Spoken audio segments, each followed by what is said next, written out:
Hello बच्चों, आपके अपने YouTube चैनल न्यूरेज एकेडमी में आपका स्वागत है। मैं दिनेश कुमार। हम आपको पढ़ा रहे हैं 2025 में आने वाले यूपी बोर्ड के इम्पॉर्टेंट क्वेश्चन जो आप अच्छे से देख रहे हो और अच्छे से समझ रहे हो। अगर नए व्यूअर हैं तो एक चीज़ जरूर ध्यान दे दीजिए, मेरे YouTube चैनल को सब्सक्राइब कर लीजिए ताकि आपको ऐसे इंपॉर्टेंट क्वेश्चन लगातार मिलते रहें और अच्छे से आप पढ़ते रहे, आपको कोई दिक्कत नहीं होगा। बस आप चैनल को जरूर सब्सक्राइब करें और नोटिफिकेशन भी आप क्लिक कर लीजिए ताकि आपको जैसे ही वीडियो हम क्या करें अपलोड करें तैसे आपको नोटिफिकेशन मिल जाए और टाइमली आप पढ़ लीजिए ताकि आपके आने वाले एग्जाम में कोई प्रॉब्लम नहीं होगी।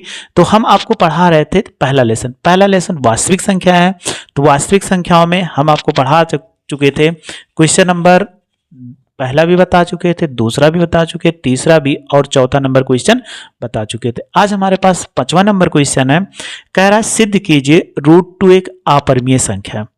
अब √2 एक अपरिमेय संख्या है, ये तो सभी जानते हैं, लेकिन यहां कह रहा है सिद्ध करिए, वो दिखाना है। तो हम आइए कैसे दिखाते हैं कि √2 एक अपरिमेय संख्या है। तो देखो, आपको सिद्ध करना है कि √2 क्या है, एक अपरिमेय है। हमें क्वेश्चन नंबर 5 है, आपको सिद्ध करना है कि √2 क्या है, एक अपरिमेय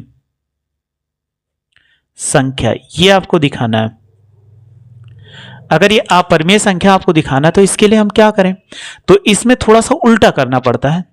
आपको क्या करना पड़ेगा, कल्पना करना पड़ेगा कि √2 एक परिमेय संख्या है। तो सबसे पहले हम मान लेते हैं कि माना √2 एक परिमेय संख्या।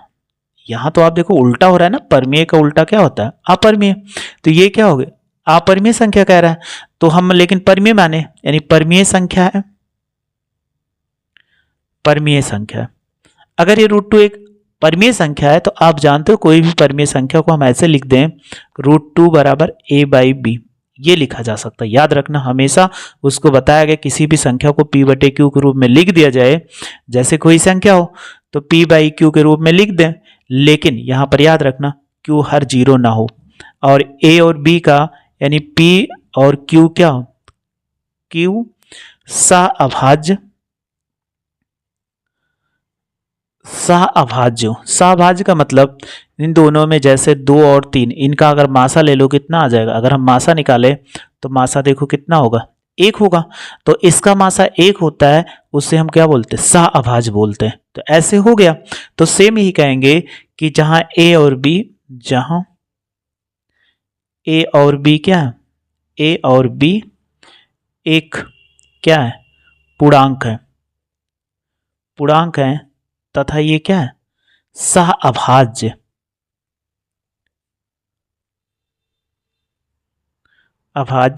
संख्या है। याद रखना, ये कहना आपके लिए जरूरी, अर्थात इनका मासा कितना, 1 है। यही से हमारा प्रूव्ड होता है। तो अभी आप समझोगे कैसे प्रूव्ड होगा, क्योंकि ये मेरे लिए बहुत जरूरी लाइन है कि सहअभाज्य से कैसे प्रूव्ड होगा। अगर हम b से इधर गुणा करा दें तो आप क्या लिख सकते हो, b√2 बराबर a हो जाएगा, a और b के।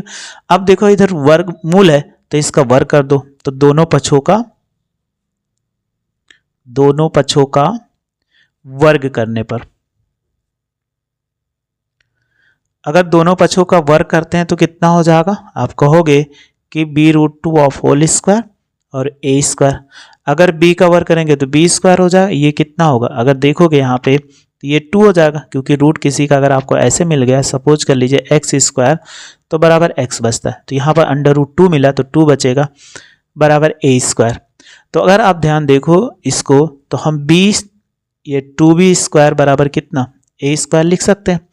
अगर ये राइट साइड जाएगा तो आप भाग में हो जाएगा कि नहीं। अगर आप इस साइड लोगे यहाँ पर इसको राइट साइड, तो हम b बराबर क्या लिख सकते हैं, यानी ऐसे लिख सकते हैं b स्क्वायर बराबर a स्क्वायर बाई 2 लिख सकते हैं ना।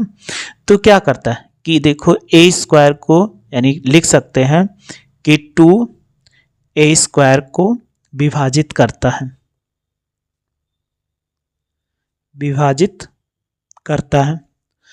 अगर 2a स्क्वायर को विभाजित करेगा तो आप एक चीज जरूर कहोगे कि 2 जो होगा अगर a स्क्वायर को विभाजित करता तो a को भी तो विभाजित करेगा, a को भी विभाजित करता है। ये हो गया। अगर ये इतना होगा, अगर 2a को विभाजित करता है तो आप क्या लिख सकते हो, तो हम लिख सकते हैं कि तब a बराबर क्या लिख सकते हैं 2c, क्योंकि 2 को विभाजित होगा तो ये कन्फर्म है a में 2 का गुणन होगा, तो गुणन होगा तो a बराबर 2c। अब रख दीजिए इसमें, अगर यहाँ पर रखते हैं तो 2b² a बराबर 2c लिख देते हैं रखने पर। अगर आप रखोगे 2b² और ये बराबर कितना हो जाएगा 2c होल स्क्वायर। अब आप ध्यान से देखिए, ये 2 हो गया, ये b², 2 का वर्ग करेंगे 4 और ये c², अगर इसको काट दोगे 2 दूनी 4, तो आप देखिए कितना आ गया b² बराबर 2c², ये इतना आ गया। अगर 2 को इधर लाएं तो हम c² बराबर कितना है b²/2 लिख सकते हैं ना। तो अब देखो फिर क्या कर रहा है, आपकी 2b² को डिवाइड कर रहा है ना, तो लिख सकते हैं 2b² को विभाजित करता है, विभाजित करता है। अगर b² को विभाजित करता है तो 2 इसके गुणनखंड में होगा, तो 2 लिख सकते हैं, b को भी तो विभाजित करेगा, को भी विभाजित करता है, विभाजित करता है। अगर ये विभाजित करता है तो आप देखो यहां से 2 कॉन्सेप्ट मेरे पास निकले कि अगर आप ध्यान से देखो, चाहे इसको 1 मान लो, समीकरण 1 और 2 मान सकते हो, यानी इसको जो हमारा कथन 1 है और कथन 2 से ये निष्कर्ष निकलता है कि देखो कथन 1 व 2 से यह निष्कर्ष निकलता है कि 2 a और b दोनों को विभाजित करता है। किसको? a और b दोनों को विभाजित करता है, यह हमारे पास निकला। लेकिन सबसे पहले आपको शुरू में कहा गया था a और b के अभाज्य संख्या, अभाज्य संख्या का मतलब a और b का जो HCF होगा वो कितना होगा 1 होगा। लेकिन यहां पे 1 होने के स्थान पे हमने एक चीज माना था, हमारे बीच में क्या निकल के 2 आ गया, यानी a और b का वो HCF 2 निकल के आ गया। तो अभाज्य गुणनखंड अब हमारे पास नहीं रह गया कि अभाज्य गुणनखंड अब इसमें रह गया, 1 के अलावा 2 आ गया। तो हमारी कल्पना निष्कर्ष ये निकला कि जो हमने माना था उसमें 2 निकला, लेकिन 1 निकला होता तब तो सही था। तो हमारी कल्पना क्या थी? गलत थी। अर्थात हम लिख सकते हैं कि हमारी कल्पना गलत थी, गलत थी। इसलिए लिख सकते हैं √2 क्या है? एक अपरिमेय संख्या है।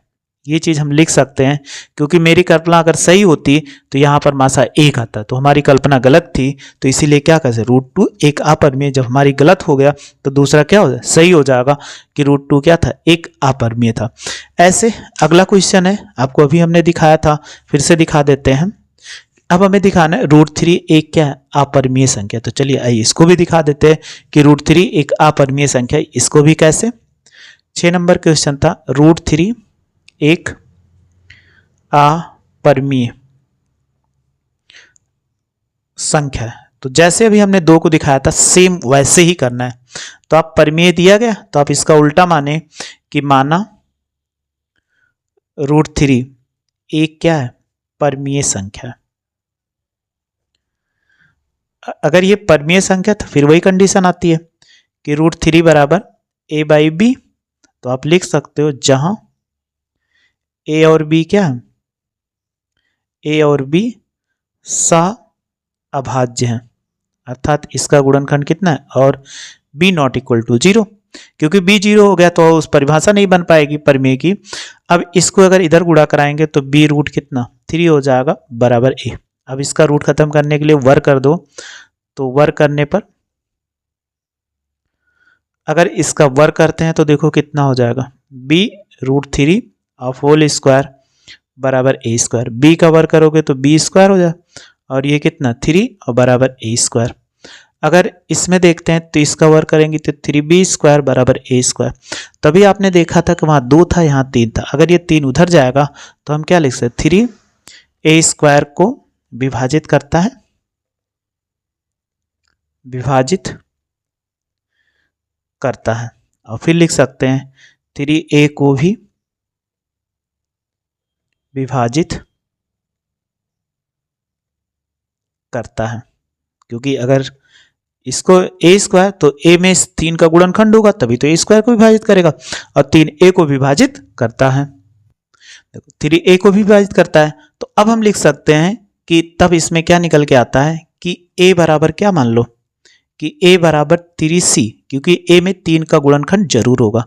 तो रखने पर अब क्या कर दीजिए, इसमें रखिए, अगर इसमें रखेंगे तो ये कितना हो जाएगा 3b स्क्वायर बराबर 3c स्क्वायर। अब आप देखो इसका वर्ग करेंगे तो 3b स्क्वायर और ये कितना 9c स्क्वायर, 3 से काट दीजिए, 3 3 का 9। तो आप देखो कितना निकल के आ गया कि b स्क्वायर बराबर 3c स्क्वायर, ये इतना निकल के आ गया। अगर इतना निकल के आ गया तो हम इसमें कितना लिख सकते हैं, अगर कोई भी क्वेश्चन मिले तो उसको हम बताइए इसमें कितना लिख सकते हैं। तो यही चीज़ सेम अगर आप ध्यान दोगे तो b स्क्वायर है, ये इधर आएगा c स्क्वायर, तो हम लिख सकते हैं 3b स्क्वायर को विभाजित करता है, विभाजित करता है। अगर ये इसको 3b स्क्वायर को विभाजित करता है तो आप लिख सकते हैं 3b को भी तो विभाजित करेगा, को भी विभाजित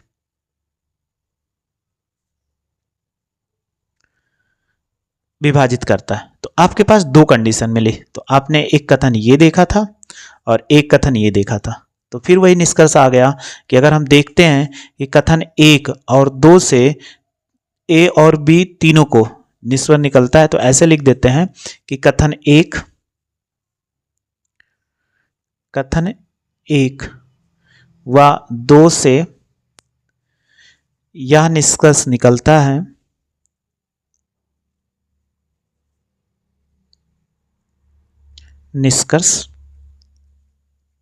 निकलता है कि 3a और b दोनों को विभाजित करता है।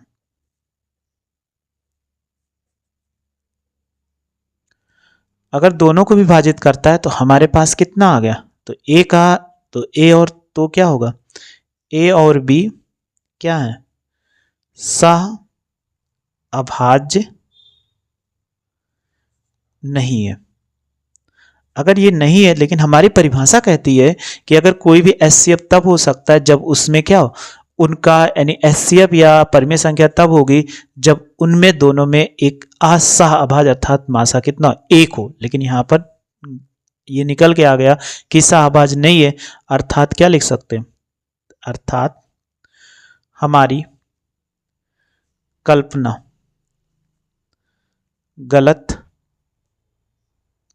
थी कि √2 एक परमीय संख्या है। ये तो हमने माना था कि परमीय संख्या है,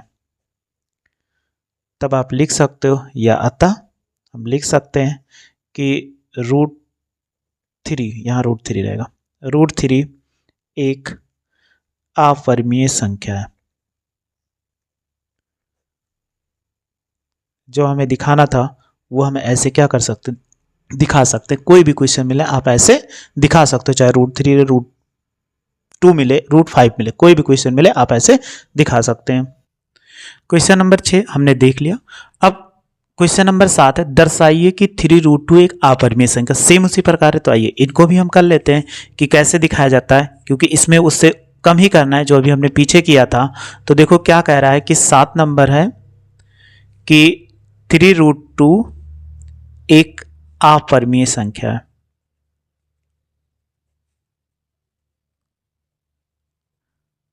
ये इसमें कह रहा है, तो 3√2 एक अपरिमेय संख्या है, तो आप सबसे पहले इसी का उल्टा मानो, माना कि 3√2 एक क्या है, परमीय संख्या है, परमीय संख्या। अगर परमीय संख्या है तो हम क्या लिख सकते हैं, 3√2 बराबर a/b। अब a और b के बारे में भी लिखना पड़ेगा, ऐसे छोड़ देंगे तो गलत हो जाए। जहां a और b क्या है, b नॉट इक्वल टू 0 लिख सकते हो। b क्या है, सा अभाज्य। ये आपसे कह दिया गया कि ए और बी क्या है, सहभाज्य हैं तथा इनको भी लिख सकते हैं, ये क्या है, एक पूर्णांक है। तो सहभाज्य संख्याएं भी है, तो सहभाज्य लिख दिया, चाहे लिख दो संख्या भी है, सहभाज्य संख्या है। अब आप देखो 3 को अगर इधर ले जाओ तो √2 बराबर कितना हो जाएगा, a/3b। अब इसमें एक निष्कर्ष निकलता है कि देखो जहां a और b, a b और कितना, देखो a मिला, b मिला और 3 मिला, 3 क्या है, ये एक पूर्णांक है, एक पूर्णांक है। अगर ये पूर्णांक है तो हम क्या लिख सकते हैं कि तो या तब a/3b एक क्या है, परमीय संख्या है, परमीय संख्या है। ये इतना लिख सकते हैं। अगर ये परमीय संख्या है तो इस साइड अगर परमीय है तो इस साइड भी परमीय होगा। तो इससे यह निष्कर्ष निकलता है कि √2 एक परमीय संख्या है। ये तो निष्कर्ष निकलता है कि √2 एक क्या है, परमीय संख्या है।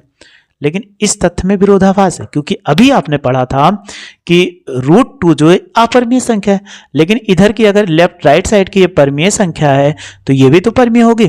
तो इस तथ्य में लिख सकते हैं, इस तथ्य में विरोधाभास है, विरोधाभास है। जब विरोधाभास है तो हमें क्या हुआ, इससे ये पता चला कि ये हमारा क्या हो, गलत हो जाएगा। तो हम लिख सकते हैं तो √2 क्या होगा, तो ये क्या होगा, √2 जो है एक लिख सकते हैं अपरमीय संख्या है। क्योंकि हमें इसमें विरोधाभास है तो विरोधाभास होने से आंसर हमेशा गलत माना जाता है। उस तथ्य को हम नहीं समझ सकते हैं कि वो सही है कि गलत। अगर गलत है तो उस स्थिति में √2 हमारे लिए एक अपरमीय संख्या, विरोधाभास है, इसमें तथ्य से निकला कि हमें विरोधाभास प्राप्त हुआ। लेकिन वास्तव में क्या होता है, √2 एक अपरमीय संख्या होती है, जो हमने प्रूव्ड कर दिया, जो हमें मालूम था। तो हम लिख सकते हैं इससे यह निष्कर्ष निकलता है कि ये जो संख्या लिखी हुई है, क्योंकि इसके गुणे में है 3√2 एक अपरमीय संख्या, अपरमीय संख्या है। तो ये बस इतना ही आपको दिखाना था, तो हमने ये भी दिखा दिया। क्वेश्चन नंबर 8 देखते हैं। लिखा हुआ सिद्ध कीजिए 3 + 2√5 एक अपरमीय संख्या। तो ये भी आप देखते हैं, जैसे ये था आपकी इसके थोड़ा सा आगे बढ़ गया, प्लस या माइनस करके मिले तो आप आसानी से सॉल्व कर लिया गया। तो आइए हम क्वेश्चन आपको दिखाते हैं कि कैसे इसको सॉल्व करते हैं। तो क्वेश्चन नंबर 8 है, हमें सिद्ध करना है कि 3 + 2√5 एक अपरमीय संख्या है। ये कह रहा है कि एक क्या है, अपरमीय संख्या। अगर ये अपरमीय संख्या तो कैसे, तो जैसे भी हमने बताया था सेम वैसे ही सॉल्व करना है, लेकिन बस उल्टा थोड़ा सा मान के। तो माना कि 3 + 2√5 एक क्या है, परमीय संख्या। अभी तक हम उल्टा मानने को कहा था इसमें क्वेश्चन, तो आप क्या मान लीजिए, परमीय संख्या। क्योंकि अपरमीय का अपोजिट विलोम जो होता है वो क्या होता है, परमीय होता है। तो परमीय मान लिया। अब आप क्या करो, इसमें जो संख्याएं आपके पास सामने दिख रही हैं इनको a/b के रूप में, तो 3 + 2√5 बराबर क्या ले, a/b या p/q लिखा।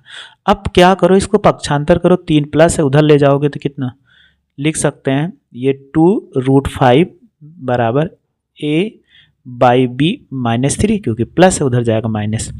अब ये इसको ब्रैकेट में भी कर सकते हैं। तो आप देखो √5 क्या लिख सकते हैं, √5 बराबर 1/2 a - b और -3।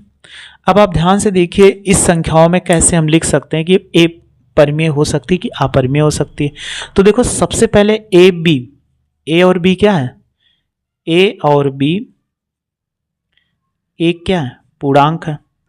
अगर ये पूर्णांक है उसके ऊपर रूट नहीं लगा हुआ है तो ये क्या होगा, परमीय होगा। पूर्णांक है तो इसको पूरे को 1/2 a/b -3 एक क्या है, परमीय संख्या। क्या लिख सकते हैं कि परमीय संख्या ये है। इतना हो गया। लेकिन राइट साइड देखो तथा √2 को अगर √5 की बात करते हैं तो √5 क्या हो जाएगा, इसमें जब लिखोगे कि यहाँ पर या तथा √5 अगर इस साइड बराबर है तो इस साइड भी तो बराबर होगा। अगर ये परमीय है तो √5 क्या है, एक परमीय संख्या है, परमीय संख्या। अब हमारे तत्व में ये क्या हुआ, विरोधाभास हुआ। क्या विरोधाभास हुआ, कारण कि ये जो संख्याएं लिखे √5, क्योंकि इसका वर्गमूल नहीं ले सकते, जिसका वर्गमूल ना यानी वर्ग ना हो तो उसी को हम बोलते हैं अपरमेय। तो ये क्या है, तो इस तथ्य में क्या है, इस तथ्य में विरोधाभास प्राप्त होता है। अगर विरोधाभास प्राप्त होता है तो उसको हम क्या गलत मान लेंगे, तो हम लिख सकते हैं तो √5 एक अपरमीय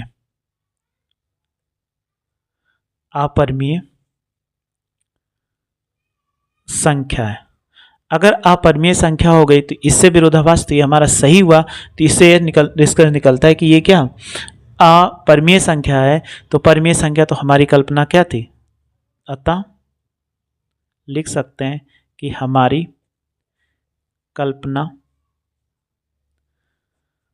कल्पना गलत थी कि 3 + 2 √5 एक परमीय संख्या है, परमीय संख्या है। ये हमारी क्या थी, कल्पना गलत थी। तब हम लिख सकते हैं, तो इससे हमारा निष्कर्ष निकल जाता है कि इससे, या इससे लिखते हैं, इससे यह निष्कर्ष निकलता है कि 3 + 2 √5 एक अपरमीय संख्या है। ये हमें दिखाना था कि ये परमीय कि अपरमीय, तो हमने अपरमीय संख्या दिखा दिया। तो ये आपके एक्सरसाइज जो आपका पहला लेसन था, वास्तविक संख्या, इससे बाहर कुछ भी नहीं हो सकता। बस आप ऐसे पढ़ते रहे, आराम से देखते रहे, वीडियो मस्त रही है, कोई दिक्कत आपको नहीं होने वाली है। वीडियो अच्छी लगी हो तो लाइक और शेयर करो तथा मेरे चैनल को सब्सक्राइब करिए। वीडियो देखने के लिए थैंक यू सो मच।